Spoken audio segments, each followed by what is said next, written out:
Okay, assalamu alaikum and a very good afternoon.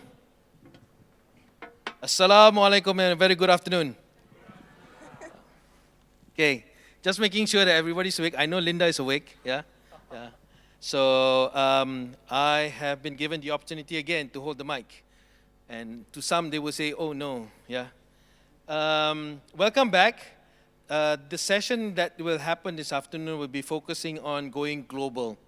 So this is day 3 of NICE and day 2 of iNation. And we've covered yesterday about the topics about AI. We've covered the topics regarding health tech, healthcare, and we are also, this morning we covered topic regarding agriculture, agri-tech, food security.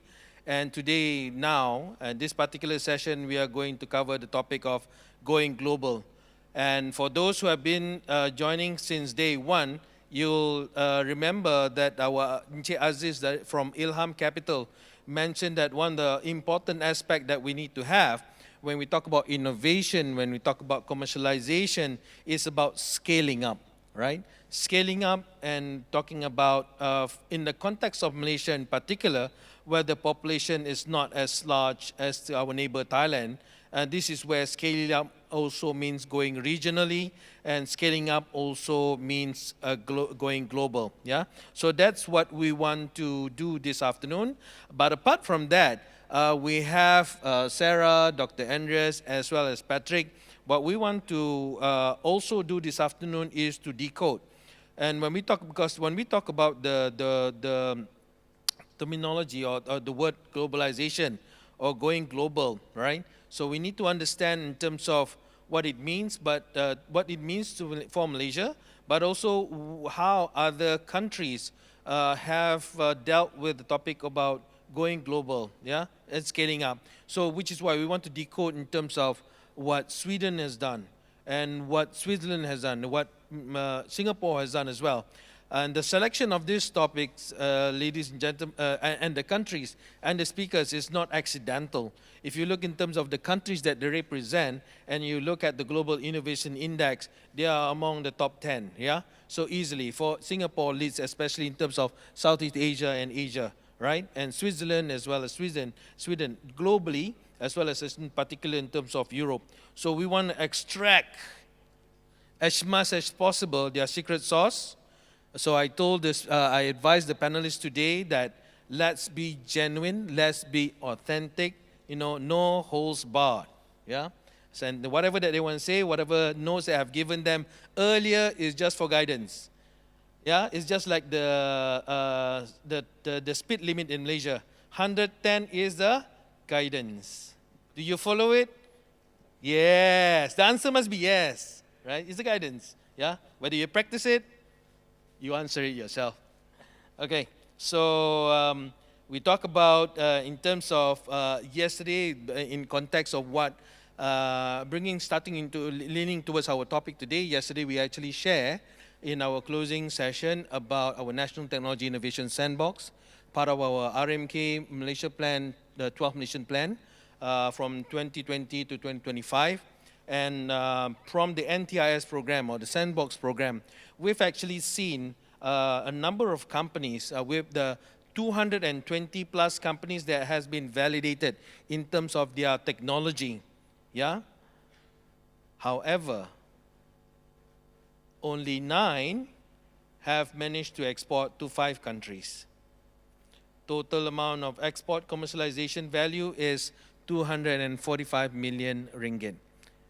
So do the numbers, yeah, for the Malaysian in the room, do the numbers.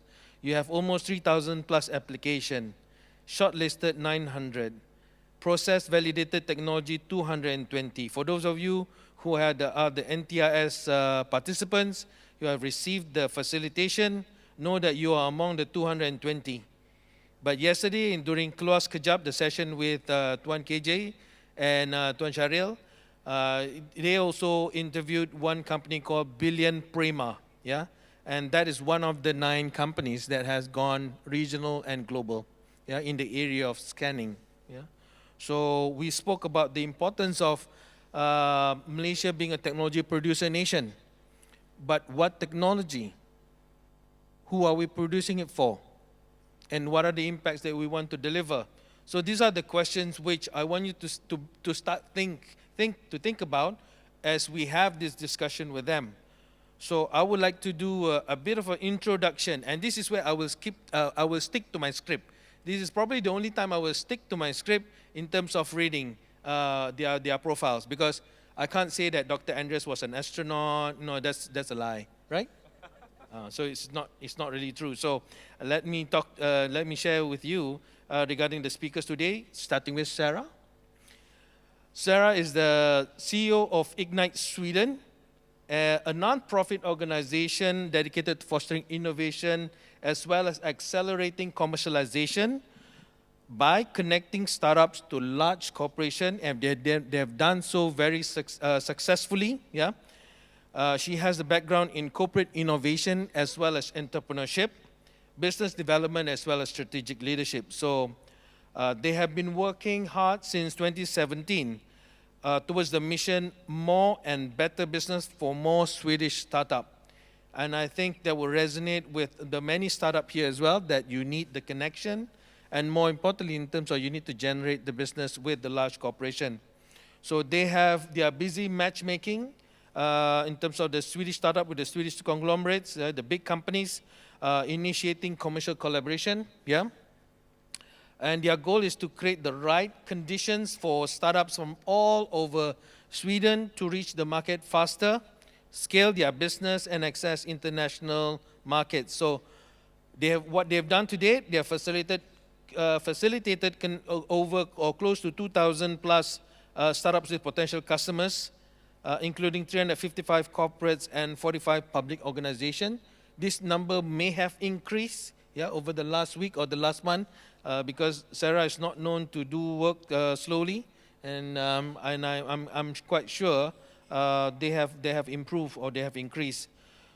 I also I'm very happy to also share that she has been recently recognized among Sweden's top 150 technology leaders for her impact in building bridges. I think because they were clapping, so I have to stop. So because I said building bridges, so she's not an engineer in that building bridges between startup and established organization. Yeah. So next, Dr. Andreas comes from is a professor of international entrepreneurship at the University Institute of Management, Switzerland, right? Or there is another term, FHNW. I don't think I shall pronounce it. Okay, don't. Okay. All right. So that's, and also he's responsible for the Swiss International MBA program. We met recently for the Swiss Innovation Challenge, and I think this is one of the initiatives which we have facilitated, and we are hopefully seeing at least one or maybe more than one of our startups being sent to Switzerland soon, so that they can understand, they can immerse themselves in that innovation culture that Switzerland has to offer. And when I mention Switzerland, ladies and gentlemen, this is something that I think for all of us here, we've known how global they have become. Some of you may know Switzerland because if you like chocolates, correct? If we mention chocolates, it's not enough. So you have to say Swiss chocolates, right? Yeah. So watches, right? Some of you may be into watches. Or knives, Swiss knives, right? So it's just that when you add Swiss and something, it becomes 50 times more expensive than the local one. Yeah, correct. But I think again that shows in terms of their culture of innovation, right? So it shows that innovation doesn't necessarily needs to be cheap, doesn't necessarily needs to be constrained within local boundaries. I think if you follow what Sweden has to offer, then you probably know maybe we can have Malaysian what, yeah. He also manages the Swiss ASEAN MBA program. So he's not just a Dr. Andreas, but he's a professor as well. Again, he has plenty to offer, so please make sure you ask questions to Dr. Andreas. And my third guest comes from Singapore, Mr. Patrick of ACE Singapore. I've been told to call him ACE. No, I mean the organization is ACE, all right? Okay. So CEO of A Singapore, and he has been since 2023, October, is a national voice for Singapore startup ecosystem, probably closer to our sibling, Meranti sibling called Cradle as well, but I think you do a lot more. You're building a vibrant, accessible startup ecosystem in Singapore, 20 years track record in public service, managing portfolio industry, ecosystem development, policy formulation, stakeholder management, and a lot more. And I think you're involved in the recent launch of a new accelerator program with British Standard Institution, BSI. Okay, glad I got that fact right. So if there's anything which is incorrect, you better let me know. Because this is the script I've been given, I say stick to this, right?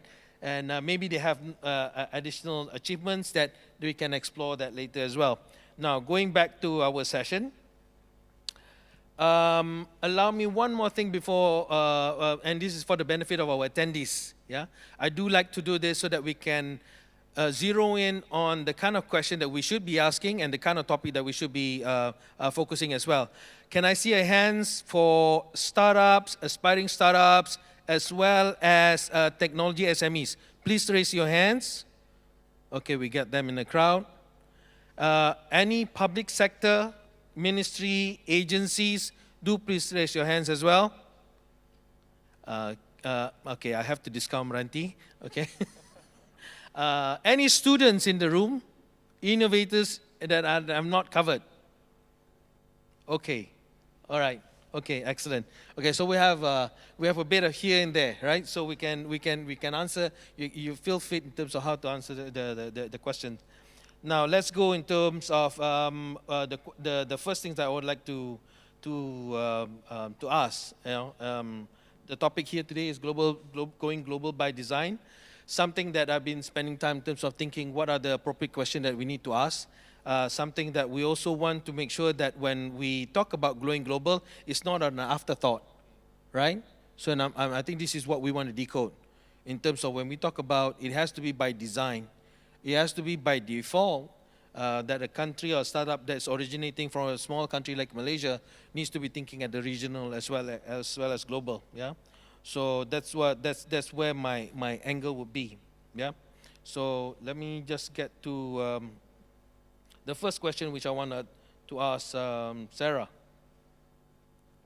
If I can't ask, find the question first. Yes, there it is. Actually, let's broaden up to any of the panelists, yeah. So maybe we can approach from, let's understand what going global means to you. Give me, in terms of your personal take, as I mentioned, be authentic, be genuine, no holds barred, yeah? Be open. But I cannot assure you that by being open, they'll allow you back into your respective countries. You definitely can stay in Malaysia, right? Go ahead. So what we say stays in this room, you mean? In this room, precisely.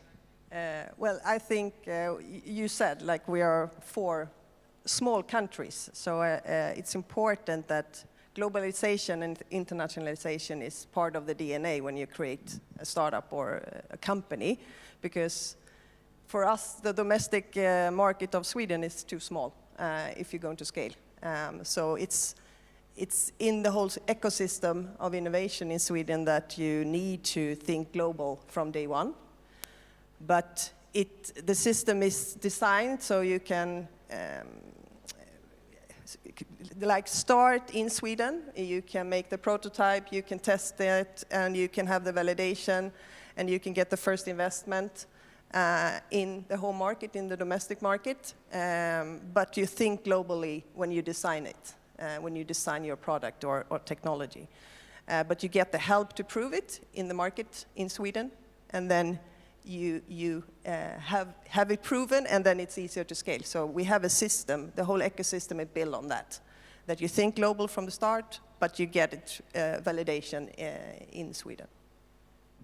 Thank you, Sarah. We'll go into the system maybe much later, but we do want to know in terms of how do we understand what system works for Sweden, if it works also for Malaysia. Dr. Andreas, over to you. Well, thank you very much. And Sarah, I fully agree with what you have said, so there's not so much to add. Perhaps let's just dissect a bit on what going global actually means. I mean, if you look at the value chain of a given organization or of a country, it can mean many different things. Usually, we think about it in terms of target markets, where our customers are, where we put our output, and they are hopefully going to sell it. But of course, the value chain is much more than that. It starts with the sourcing of material, the logistics, manufacturing processes, outsourcing, R&D centers. So that, I think, is also part of companies that have it in the DNA, that they think about the value chain, and there may be many elements and stages of the value chain that could be global. Thank you very much. Patrick? Actually, nothing much to add, beyond what the other two panelists has mentioned. But I'll just mention something that, when you look at going global, Singapore is probably the smallest among the 4 countries here. It should not be an afterthought, that's one. But more importantly is, at the end of the day, when we look at startup, when we look at technologies, it's really about the value proposition. What value proposition do you provide that, you feel you can actually translate, you can actually bring this value proposition to another country? A lot of time, entrepreneurs or even innovators, they think that I have the best idea, they always do. They always think that they have the best idea. But you have to prove it. And when you prove it in another country, it's not as easy, because it goes back to the value proposition as well as the competition in market. So I think a lot of, when we talk to a startup founder, we tell them, look, the most important part of the startup journey is actually the first 6 to 9 months. Go and figure out what value proposition you provide. Go and look at the competition, then the rest are just execution, execution, execution. So if you get it wrong right from the start, you may have to go and pivot a few times before you get it right. Thank you. I think I was just thinking on that value proposition being a good, I'm starting to create questions already. Because when you look at value proposition, right, where does innovation, come in? We're talking about this, the whole NICE is National Innovation and Commercialization Expo. And we talk about innovation with a big I being innovation there. So we talk about value proposition, value chain, and system. Where does the innovation fit in?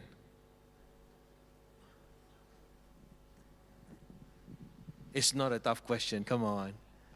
Then I may be able to answer it, Safwan. I'll try. So I think it plays in everywhere. I think innovation, if you look at the value chain, you can innovate at every stage. And while a new business starts with an idea that's then maturing towards implementation and transfer into the market launch, you can innovate in any stage of the value chain. And I think that's very important. So depending on what a country is focusing on and what the fabric of businesses is, you can innovate at those stages in the value chain that you're specializing in or that you're really good at. Excellent. Sarah, you're holding the mic. Yeah, because maybe I can have a reflection on when we work a lot with corporates. Because first, they usually come to us and say they would like something innovative regarding their core business. But then they have a hard time adapting that into the business. Because it's maybe transforming the whole business model as it is now, and that's very challenging, right? So we work with them a lot with identifying like innovation, other parts of the organization, like you're saying, logistics or the production or HR or customer service or stuff that is maybe not just the core business. It's connected to it, of course, but it's, and when you start with innovation there, it's usually easier to then add innovation in the core business. So innovation is needed in every part of any organization, even if it's public sector or private sector, and we need to think new things in order to keep up with what's happening in all parts of what we're doing. Thank you, Sarah. So, Patrick, if you want to add, please do, but if not, I'll move on to the next question. Okay, so that sort of like also segues to the one thing that I wanted to understand. Early on, I did mention that we have launched the National Technology Innovation Sandbox program. It was launched at the height of COVID. We have facilitated hundreds, thousands of companies to be more, and then And by establishing the sandbox, we have, ladies and gentlemen, we have 16 sandbox to date, yeah? We have 6 accidental babies. We were only supposed to make 10. We had 6. The last being with NIBM, and that looks at the biotech. But one of the things that we wanted to address via our sandbox is that we bring startups, we bring spin-off, we see that they have the ideas, good ideas, not just ideas, but good prototypes that are at the technology readiness level 6. We give them some funding through MTDC. We also facilitate connections to corporates.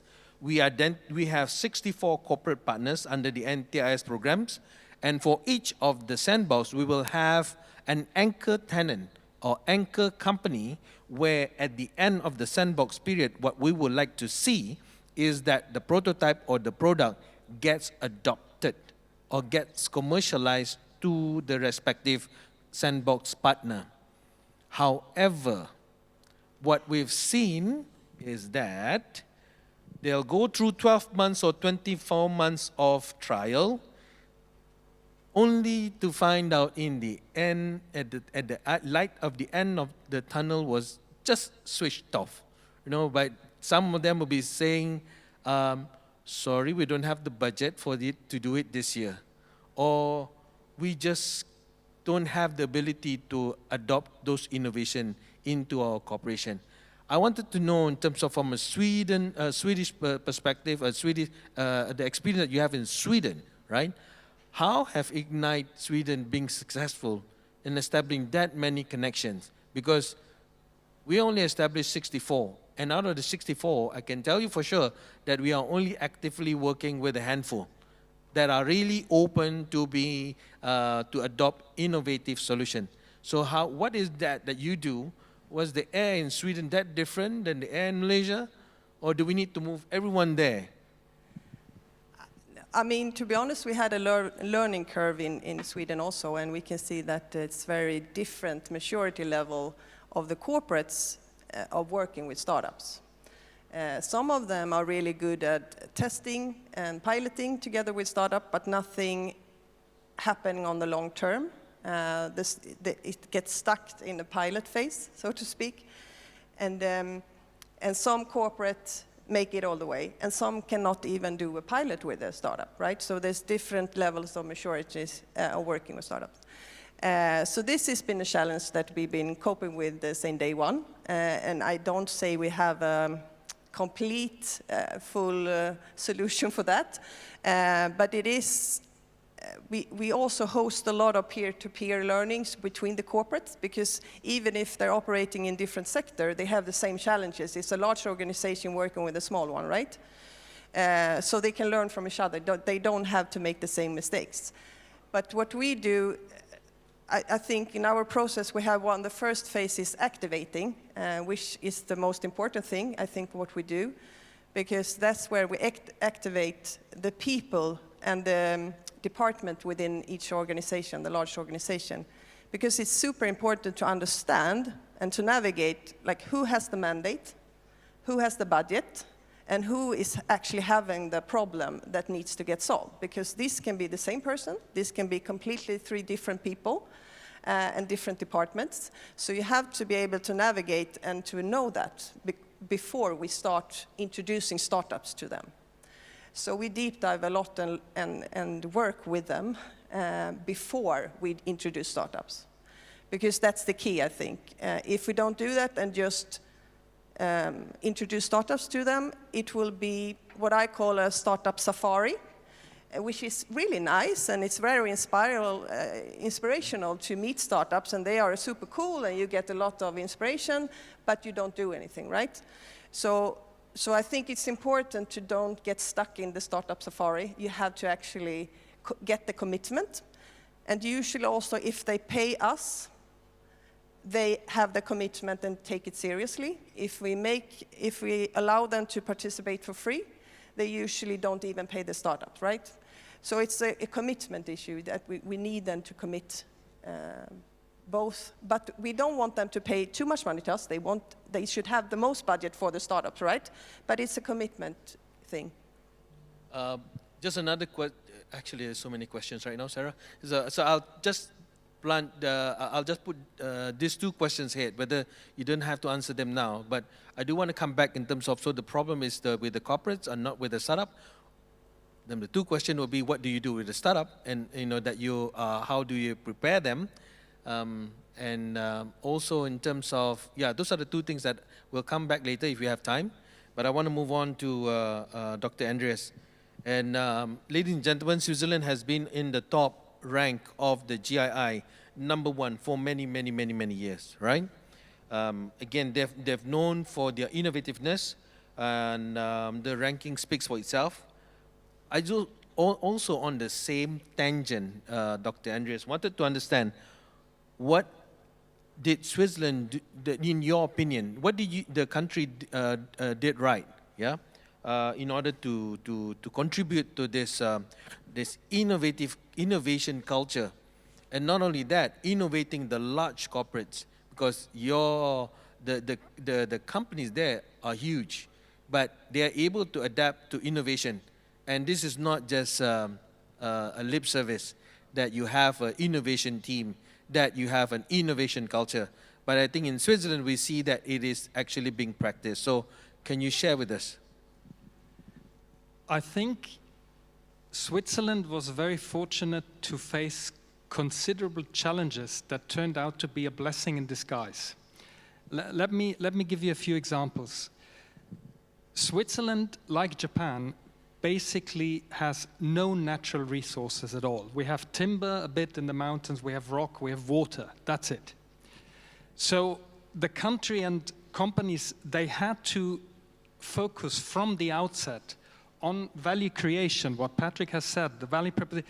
The companies had to focus on what they can do with the little resources they had at their disposal. They had to think about how to get these resources. They had to think about the processes. So this was a blessing in disguise, because companies had to think on their feet in terms of how to compete on the international, the global market, with literally any resources. A second key item here is that Switzerland, you probably have followed this, our exchange rate makes everything very expensive. The Swiss franc has appreciated massively, basically against any currency, making our exports tremendously expensive. And again, this is a challenge for companies, but what do? You try to sort it out. You try to think of competitive advantage that you can create that is not based on price. And that brings us right to innovation. If you look at the key drivers of competitive advantage, innovation is one. And it was by force, it was by default that companies had to innovate, because everything we sell abroad is just so expensive. So innovation is one. Another one is quality. I think the perception is, along with other nations, of course, but I think overall Switzerland benefits from the perception that its products and services are of a good quality. And another one is efficiency. Companies are forced to have efficient processes to be able to counteract the adverse exchange rate, right? So to keep your overhead in check. So these are three reasons, challenges, that are basically a blessing in disguise and that forced companies to innovate constantly. So it's not so much, the merit that you have because you wanted to be innovative. It's more that you had to do it in order to be successful in the global market. And maybe just to add to that briefly, because of these challenges, Switzerland, like Sweden and Singapore and Malaysia, have focused on building a skilled workforce. So education on different levels, not just the university level, but also the apprenticeship, sort of vocational training level. I suppose we have a strong system that focuses on building the human resources because we don't have any other resources. If you look at our companies, and Safwan, you had mentioned that, I checked. If you want to take a guess how much a pharmaceutical company like Roche invests in research and development, I can tell you the number. they invest, I think in 2024, they invested more than 20% of total turnover in R&D. Now that's a big number. This is close to $15 billion in a year spent on research and development. That is money that you will not get back for the next 10 years, most likely. And it's basically insurance that maybe eventually 10, 15 years down the line, you will have a medicine that will be approved and be able to be launched on the market. Maybe just one item on the index that you have, the global, the GII, the index. I think we should also look at that with a grain of salt, because as you know, if you change one parameter or the weighting of it, the ranking would change immediately. So let's take it with a grain of salt. And also, we have seen considerable climbers in the index. So countries like India, China, South Korea, Saudi Arabia, Morocco, Brazil, and some others. Don't quote me. There's a few countries that have really have been moving up the ranks.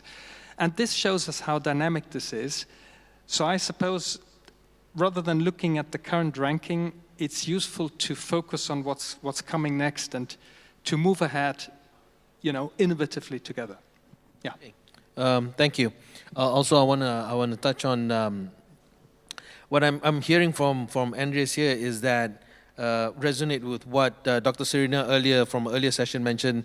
Short-term pain, long-term gain. I think you have gone through a period of very painful situation. I'm also hearing that, as the saying goes, innovation is the mother of invention. I think that's also out of the necessity that you are being innovative. Now, I want to understand from a Singapore perspective as well. Again, we claim all of the 4 countries that we are from are all small countries, but Singapore is smaller. But for a country that's small, you have produced 31 unicorns. I'm not saying that we are, this is not a discussion on unicorns, but it is certainly representative of the efforts of some design or some playbook that Singapore has kept close to your chest. So let me ask the question, what's your playbook? I think now the gloves are Do off. share. It's whatever that you share will not go out of these 4 walls. Yeah. Yeah. And by the way, he has to go home by this evening because today is his wife's birthday. So I think if we stay here, put him enough pressure, I think he will share with us. Thank you so much for that. That's a very tough question, honestly speaking. For what I think Singapore have so far been successful somewhat in terms of growing, a successful startup. But what many people didn't realize is our journey started about 20 plus years ago, in early 2000s. In fact, 2003, 2004. So back then, Singapore government realized that the manufacturer out of our countries, China, India, Vietnam, they're competing with us. We don't have enough people, don't have enough babies. We got to find our way out. So that was when entrepreneurship was recognized as a national strategy.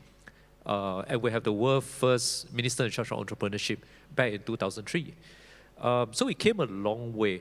But what was quite interesting about Singapore is the fact that we are very small, which means resources are also very tight. Everyone fighting for the same budget. And the government was very enlightened in that sense. They said that, well, you guys are all gunning after my budget, so please align effort. Agency A, Agency B, Agency C, align effort, be clear what you're doing, be clear what you're trying to establish, and this is how we're going to distribute the budget. So I think from the start, it's the structured planning at the very highest level was already there for our startup ecosystem. The rest, again, is just about execution. But along the way, we also realized that Singapore, we are not Silicon Valley, we are not Tel Aviv, we are not London. What we are is just a tiny island in Southeast Asia, which means we got to import all the right talent to really teach us what it means to grow a startup ecosystem, what it means to really grow a global startup. So it took us a lot of pain. We brought in good guys, interesting guy, not so interesting guy. That's a learning journey. But in a way, we basically try to learn best practices, go out to the world, invite people in, just like what Malaysia has been doing. And the whole idea here is, in order for us to play the game, we need to be in the game. And to be in the game, you need to know the rules and you know the winning formula.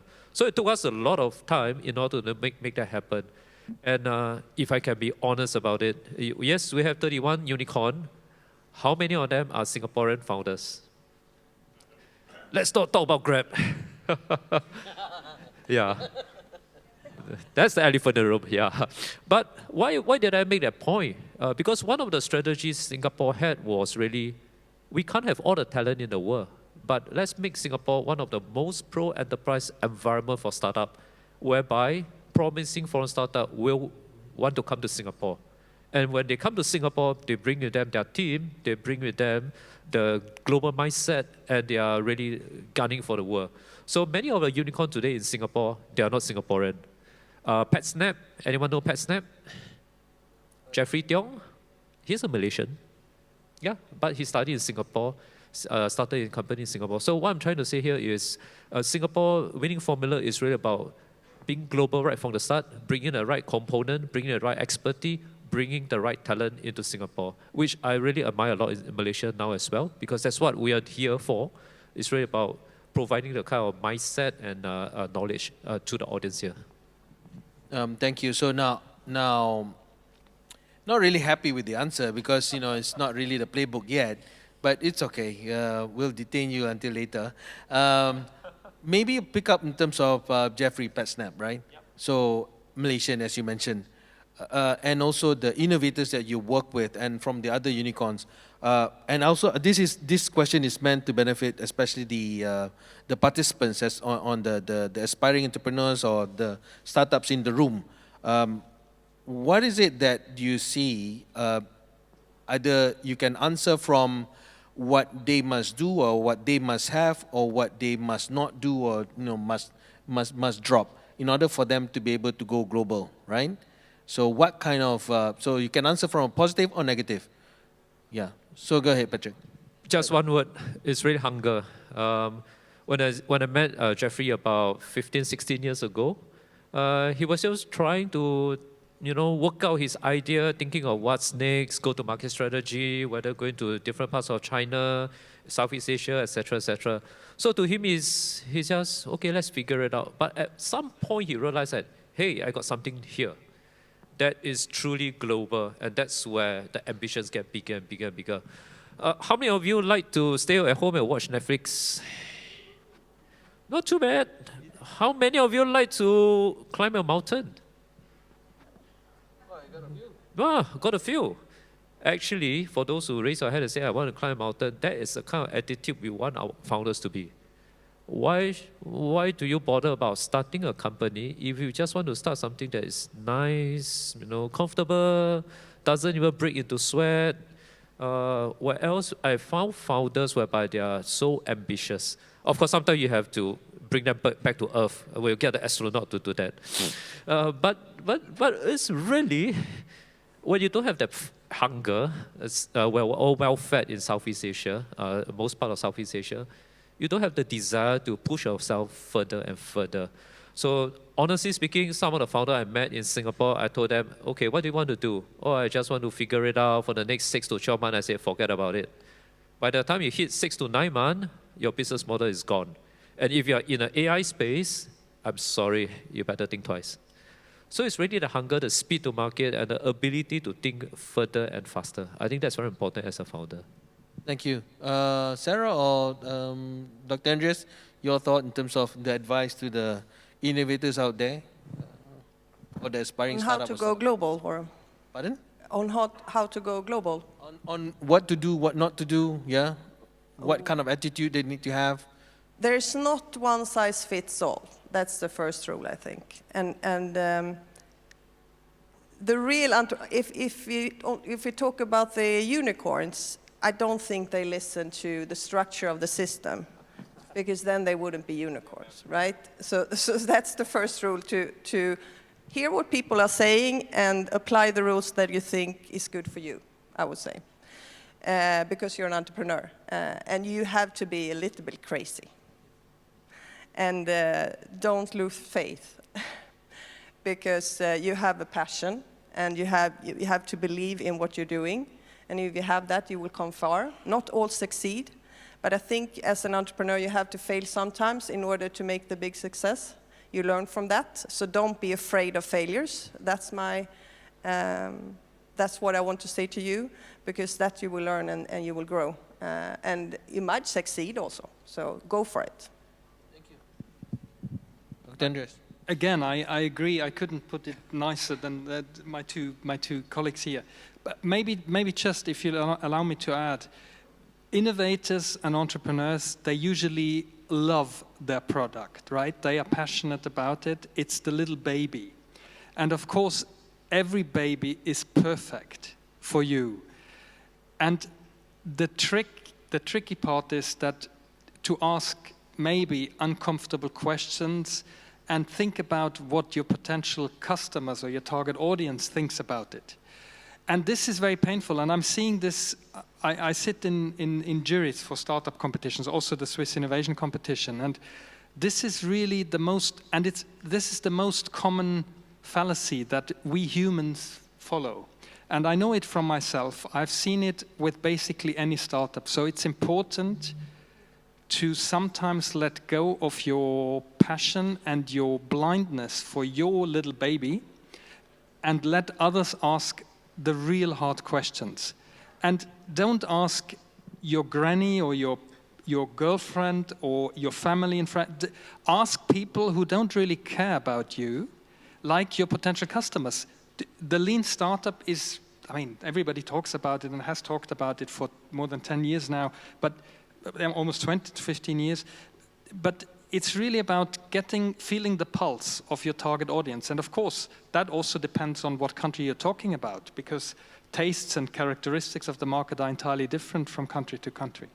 So anyway, that was a long way of just adding to my colleagues. Okay, thank you.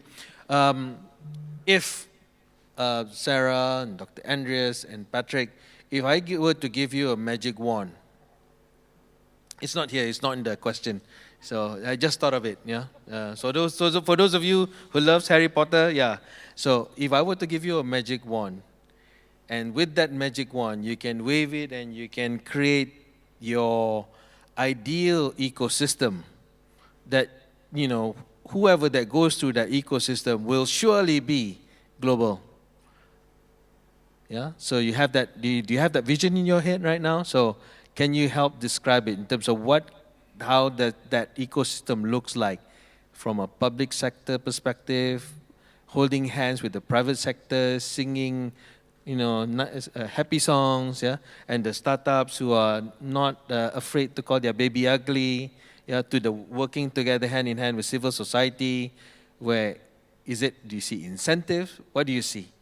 Can you help describe your ideal ecosystem where, you know, how people can really truly go global? Okay, I start. I think it has to be a system with flexibility, because I was thinking about that the other day, that I noticed yesterday that there was a speaker mentioning the startup Lovable, which is a Swedish startup.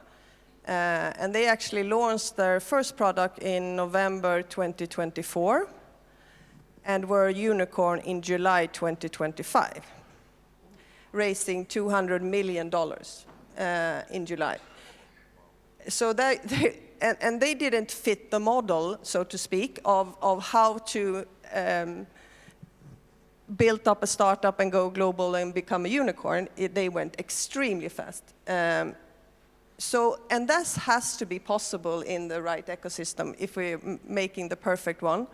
But it also has to be possible to be a deep tech startup that needs research and testing and prototyping a lot in order to make maybe a change, to change the world for the better, for the sustainability kind of aspect or something that make a real effect of the community. So I think there has to be, I don't have the magic one on how that should be, but it need to be flexible. It need to be able to adopt and to make it possible for startup to grow in different types of technology, software, hardware, deep tech, or whatever, life science or whatever. So it needs to have a system working for that. I don't, on top of mind, have the magic wand to say exactly how that is going to be done, but it's needed in order to change the world and in order to succeed.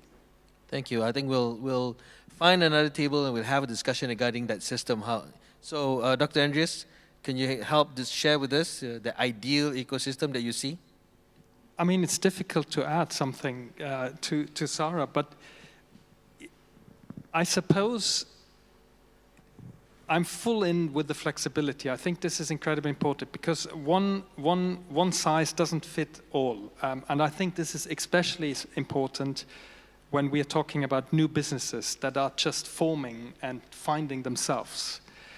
There is no clear definition of what that should be. It's the same with the, do I write a business plan? I would say, no, don't bother, just work on your business model. But that a few years ago was what people did.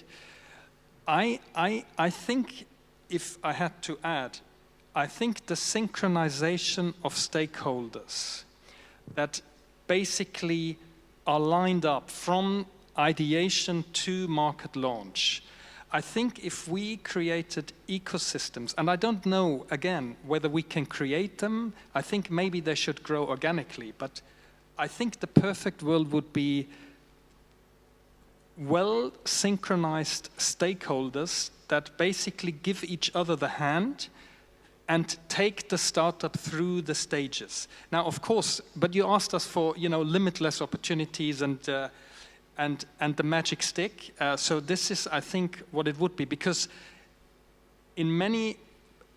there's often a sort of a valley of death between different stakeholders. Take, for instance, funding, right? Funding. This is the end of the road for many startups. And I'm absolutely convinced that if we looked a bit more careful onto not just the first startup, but also the second and the third, I think we would be discovering hidden gems that could really be scaled up.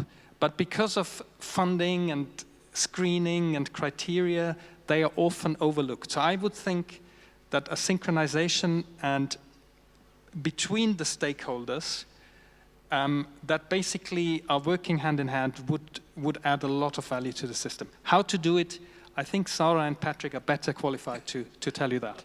I think that is precisely my point. So I'm going to ask Patrick in terms of how do you do it, right? I mean, how do you get it done? I mean, Dr. Andreas and Sarah have definitely presented how the ideal situation might look like. It is full of gaps, it's full of stakeholders, they may not work together. There's plenty of territorial excellence and silos, yeah? So, and the reason why I wanted to ask, because the last visit to Singapore, we met up with A-Star, and they mentioned that they control majority of the R&D funding. And so before any university can actually conduct any R&D, they have to bring their offerings to A-Star, right? And meaning that they have to present, they have to pitch. And A-Star, what I was also told that they have the 70% that the fund that they hold, they will dictate in terms of what needs to be done, areas of research for the benefit of the country, and then they allow 30% for the universities to conduct their own research. So I'm not sure whether that is still the case or that is entirely not the case. But if you can incorporate that into your answer in terms of how do we design that kind of ecosystem where we want to go global? That's a very tough question. My main gripe of Singapore ecosystem, I don't mind going on record, is the fact that I think we are not there yet in terms of alignment, strategic alignment across the various startup ecosystem partners to really support startup. We are still a work in progress, even after 20 plus years, I can be honest here. Why? Because at the end of the day, you look at the business model of many of these ecosystem partners in the ecosystem. non-for-profit, government agency. Sometimes we get our funding from the government. And for those who are commercially driven, they have a certain business model, which is underpinned by the success of the startup, which means right at the beginning of the startup ecosystem, we are all under pressure cooker. We are all within a pressure cooker. How many unicorn you need to have by X number of year, how many spin-off you need to have by Y year Y, etc. We are all under the pressure cooker. And if for some reason the government feel that, well, things are not ready and things are not right, let's cut the budget. And we know it will trigger out to a lot of implication. So if you ask me, I feel because of some of these fundamental challenges faced by the ecosystem partner, we are all caught in a situation whereby, okay, let's try to figure out things on our own.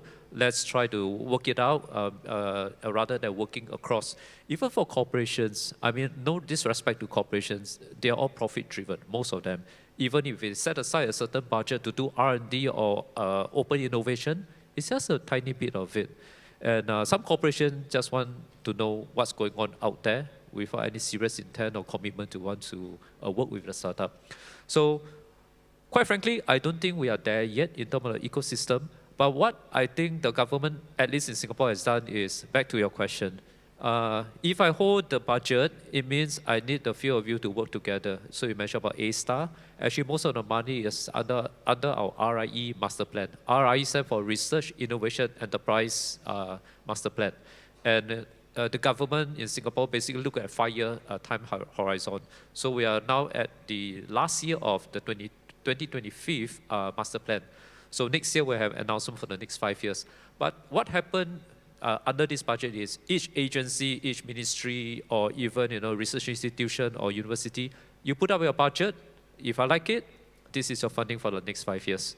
And I want to make sure that there's alignment across the various institutions as well, so that there is as little wastages as possible, and if the system is more efficient. Of course, things doesn't work in a straight line. So along the way, maybe there are certain new sectors, new technology, new innovation. That's where they may have to deviate from their original plan. But I think that allows everyone to have a clear understanding their deliverables and what they are supposed to focus on for the next 5 years. But in terms of magic wand, I think better coordination effort is really critical, not just within our own ecosystem, but also the global ecosystem as well. Yep, I truly understand. I think which is why I gave you the magic wand, and because I know that it takes time. It's not saying that it's impossible, but it's hard work as well. It's not just the startup have to go to do the hard work. Ecosystem builders like agencies like Meranti and other agencies, like Ignite Sweden, also have to do hard work, right? I mean, like we have to understand in terms of the problem statement that we need to solve for the nation and be able to find the gems out there and the solution that can address it. So it's not easy, and we encounter startups or aspiring startup who know that their baby is perfect and not willing to back down. So again, this and issue of funding and whatnot, right? So I think I've grilled enough our panelists. I think I'm going to give them a rest for 30 seconds. And go to, can we have, do we have questions? That's right. Thank you so much, Safwan. Of course, we have 2 questions from the audience. The first one is, what are the advice the Big Small S panelists can share with Malaysia in terms of mindset, education, systems, culture, and of course, meritocracy-based? Wait. I'm reading this question again. So who's criticizing me? I mean, like one big and small panelists. It's because we're all from 3 countries starting with an S. And we are small countries, but we're doing big things, I think. Or? Then the question should be, what would be the S countries, advise the M country, right? Terms of mindset, education. So, I mean, like, it's open. Sarah and I know Patrick is having spraining his neck trying to read the question, but it's there in front as well. Oh, there it is. So, yeah. Not just maybe. Yes, please do.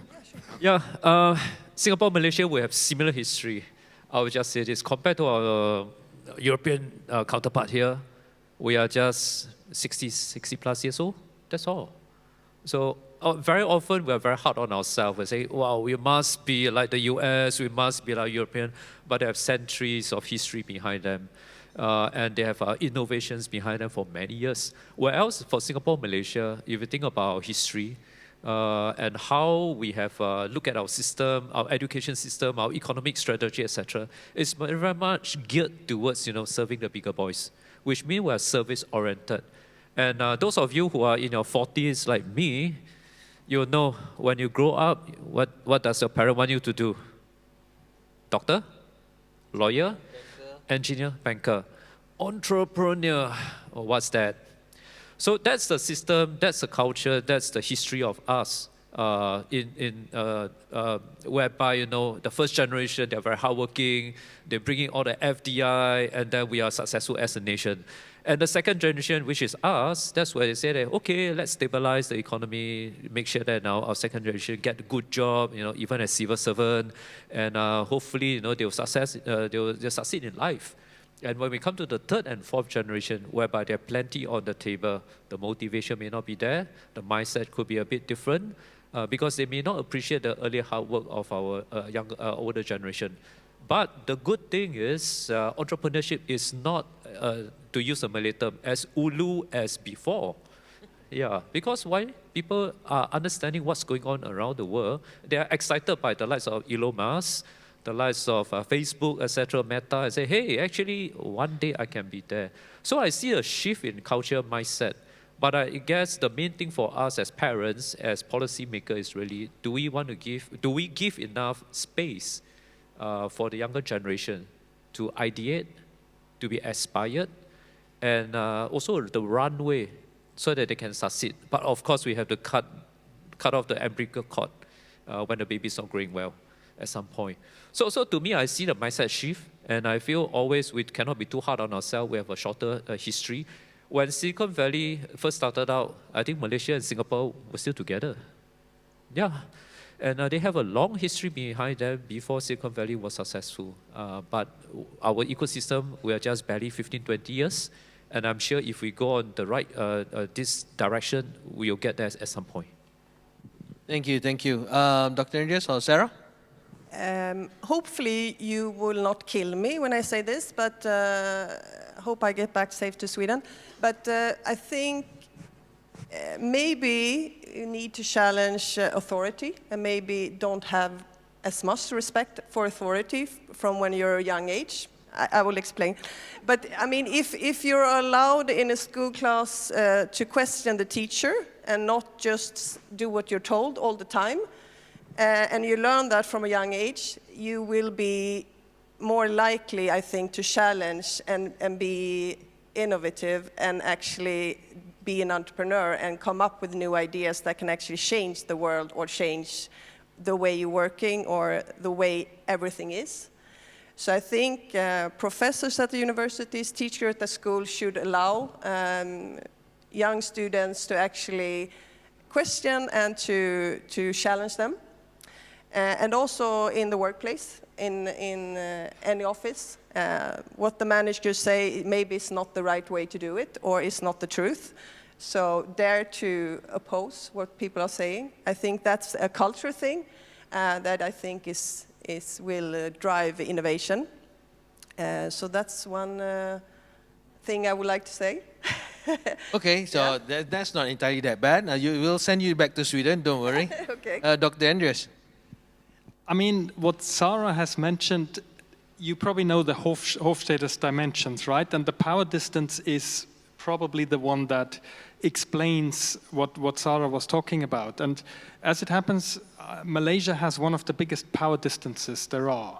I think it's one of the most power distant countries there are in the index. One of them, right?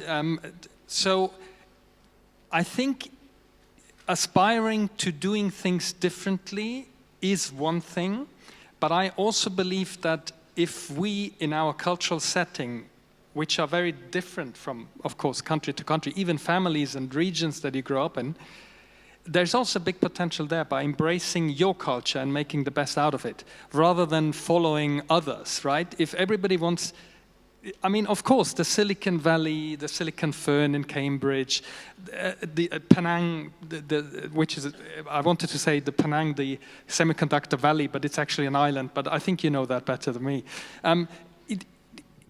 There is a lot of potential by embracing your culture and making the best out of it rather than following some trend. Take India, for instance, frugal innovation, right? India is a very power-distant country with the caste system, historically grown. You cannot mingle and mix. You cannot challenge your superiors. But if you look at frugal innovation, innovation that happens with literally no resources, because out of necessity, that can be an incredibly innovative breeding system for solutions. So I agree to all of what has been said. But I also think embracing your cultural values in your context is important. It takes ages to change behaviors, right? If I say, okay, I want to be a better person, it takes time to nurture that. So let's embrace our values and be open for others, I think. Anyway. I think that's a nice way of actually wrapping up the discussion. Wait. Let me do my closing first. No, For those of you, what was discussed, at least by Sarah as well as Dr. Andreas, PDI refers to Power Distance Index by Hofstede. We're looking at a power index, PDI of 31, 34, 74, and 104. That one, well, it's not supposed to be clapped. I think you have to put a sign there: clap, non-clap. 104 may not necessarily be something that we celebrate, but then again, Dr. Andreas mentioned it is something that we have to acknowledge, right? So what? We have 104 PDI, so let's embrace. Like what Dr. Andreas has said. So I think much has been said. It is not yet over. Our discussion is not yet far from over. What I think in terms of all of you will take your own gem and nuggets from the speakers on stage. I believe that we have a lot of outstanding questions regarding system, regarding the playbook. It's not yet fully answered yet, and also in terms of Dr. Andreas' experience. So, but ladies and gentlemen, the speakers will be around if you can find them, except for Patrick. He needs to go back tonight. He must go back tonight, or else he will not have a home to go back to, So let's give them a big round of applause. Bigger. Yeah, right. Because they have traveled all over to Malaysia. Thank you so much from the bottom of my heart.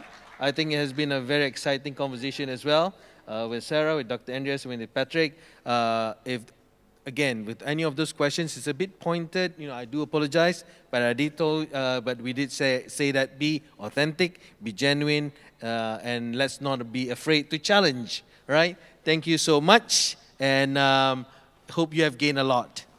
All right, thank you so much again to our moderator, Mr. Muhammad Safwan, and of course our amazing panelists, Ms. Sarah Hamlin, Professor Dr. Andreas, and of course Mr. Patrick Lim. And of course right now, ladies and gentlemen, we would like to invite our speakers and moderator for a very quick photo session.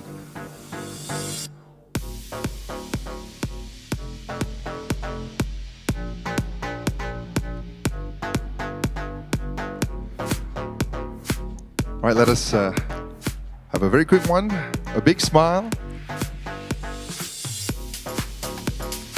All right, let's put our thumbs up. Amazing. All right, thank you once again. And we kindly invite our panelists and of course our moderator to join us right here. You take your seat.